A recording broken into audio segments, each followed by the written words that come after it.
Okay, I'm going to go ahead and get started and talk a little bit about what to expect this year at our 2021 Undergraduate Research Conference. We will discuss today what you need to know about the Undergraduate Research Conference, how you could submit a proposal, how can you prepare to present a virtual presentation, and what the details are going to look like for a virtual conference. If you have questions at any time, feel free to put them in the comments. Feel free to email me. My email address is on our website, but the easy one is our@muw.edu. Or you can look at this recording later. It will be posted on the OUR website on the conference tab. So at any point you can ask questions, or you can look at this presentation after the meeting has happened. What you need to know about the conference is that anyone can present. It is not limited to any one discipline. It's not limited to transfers or freshmen or any one class. And it's not limited to honor students or non-honor students. Anyone can present. And if you've presented before, you can present again here. So feel free to submit whoever you are. This conference this year, due to COVID-19, is going to be virtual, but that's exciting because if you are not on campus, you can still present, and we'll talk a little bit about how after that, after a few minutes. It is going to be, I'm sorry, that should say March 26th, not April 3rd. And March 17th is the submission deadline. I apologize for that. So the submission deadline, I'm sorry, is March 10th. But if you submit late, that's okay. That's just to give us time to prepare to post virtual recordings. And the conference date is March 26th. That's a Friday. And it will be at various points throughout the day, depending on when you're available. So look out for that. It's going to be posted to Athena Commons, which is our institutional repository. I will show you where that is in just a moment. To submit a proposal, you will do so through the website, and I will show you this link in just a minute as well. So everything is going to be virtual this year, but if you have questions about anything, there is a person on the other side, that is me, who can help figure anything out that you're having questions with. Before we go into sort of the nitty-gritty, I wanted to talk about what counts as research. And really anything that you have pursued, any topic that you have pursued with original inquiry, so like you were interested in something and you sought out sources to refute or verify that question, counts as research. An example of that might be a class paper that you wrote that has a works cited page. For the purpose of reading, anything that's around 8 to 10 pages will be within the time frame of your presentation.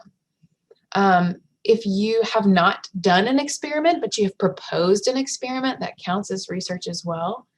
If you have done a literature review and you have made original contributions to that literature review, or you have stated your point of view, that counts as well. A creative work that incorporates research on a topic or a style, for example, counts, or any project that you have done that resulted from research. So like a capstone or an internship or you know, a website, something like that. All of these are research for the sake of the conference. And what you get from presenting your research, in addition to a great line on your resume or CV for a future employer or graduate school, you could win an award. And that's also a great line to put on your resume or CV. And finally, there are cash awards for excellence in research. And you could win one of them. So money is part of this. What you need to know, there are a few submission types. So you can submit an oral presentation, which is you reading a paper, and you can have visual aids to assist that. You could do a poster, and it says print, but this will be a virtual poster, so it won't be printed. It will be the file. And you can also do a performance or a creative work. So if you are performing musically, or you have an art installation or exhibit, or you'd like to read something that you wrote, that is also an option. These are the different kinds of submissions that you can do for the conference. There are also 3 categories that you will have an option to submit to. The first is a proposal, and I mentioned that you could propose an experiment but not have completed it. That is one of the submission categories. And all of these different categories are awarded. So there will be best oral presentation, best poster, if there are creative performances, best creative, and there are award categories for these as well. So best proposal, best short-term project, which is considered a project that happens within the span of a semester, and then a long-term project, which is in the span of a year or more.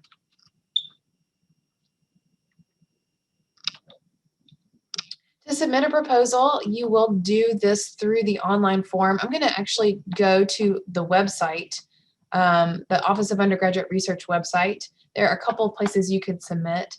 If you go to the conference and participate page, you will see links to lots of places. This is where you submit the proposal, and it will take you to the institutional repository, or Athena Commons.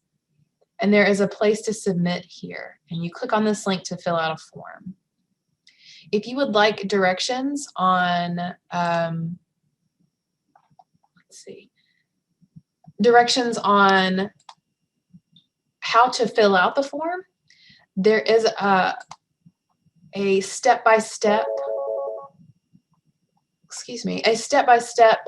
instruction sheet here. So if I go to the resources page, there are lots of resources for submitting. Again, the things that I just outlined for you in the categories and so forth are here.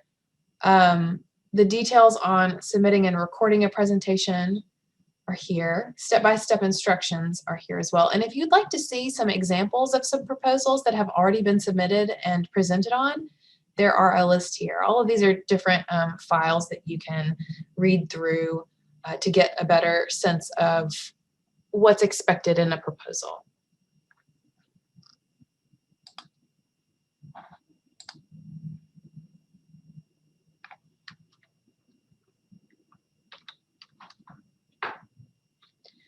So our conference this year will be virtual, and that means that things are going to look a little different, but we're going to try to keep the spirit of engagement as alive as we can with the virtual conference. So in order to do that, presentations will be pre-recorded and posted to Athena Commons the week leading up to the conference. So you can share the link to anyone that you'd like. They will be publicly available. You can share them after the fact with potential employers or graduate schools, so they can see that you have participated in a very meaningful and high impact practice. But they will also be available for evaluators too. You will have a question and answer session scheduled with an evaluator, so that part will be live and it will not be recorded. But they will ask questions about the presentation, and this will happen over Zoom.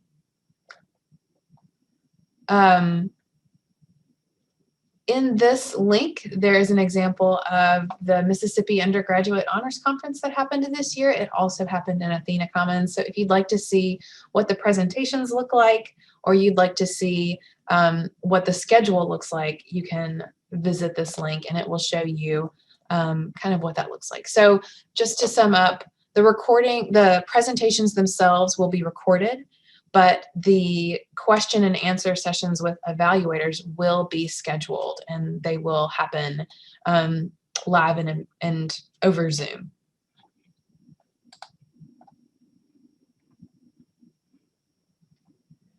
Okay, so there are a couple of things that are different about presenting virtually.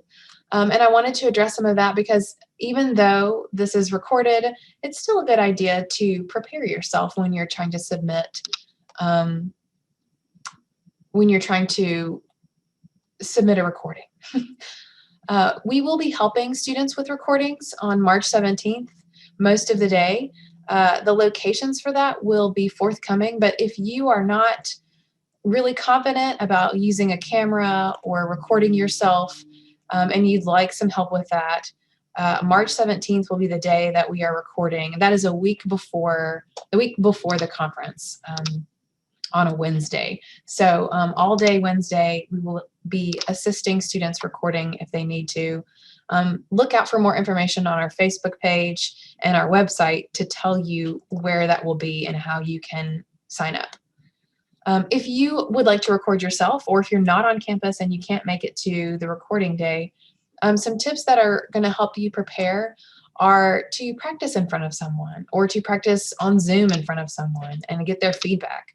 And not somebody that thinks you have hung the moon, but maybe somebody who is honest with you and kind and can tell you, ways that you excelled, but maybe also things that you can work on. It's a good idea to have a quiet location and a simple background, a light source that is in front of you, and a video or a camera and a mic that work and that people can hear you on. I also have engage with your camera here. That means that you're talking to an audience through a camera. So if you can imagine an audience, or you can imagine engaging with someone and not necessarily reading off a slide or reading a paper, it's hard to do, but if it's at all possible, think about how you're connecting with people on the other end of this technology. I mentioned tips for preparing to present. These are elaborated upon on our website that I showed you just a moment ago. Finally, if you have questions about anything that I have not talked about or that I have talked about, I am here for questions. I am here to help you think through what a presentation could look like. Really, there's no question you can't ask me. I am here to help, and I want all of the presentations that are submitted to be the best that they can be. And if I can help them get there, I'm happy to do that. So feel free to ask. We're here and happy to help. So good luck on your presentation submissions. I hope that this year, in spite of our not being able to be in person, will be a very exciting and engaging year. And so I look forward to seeing what all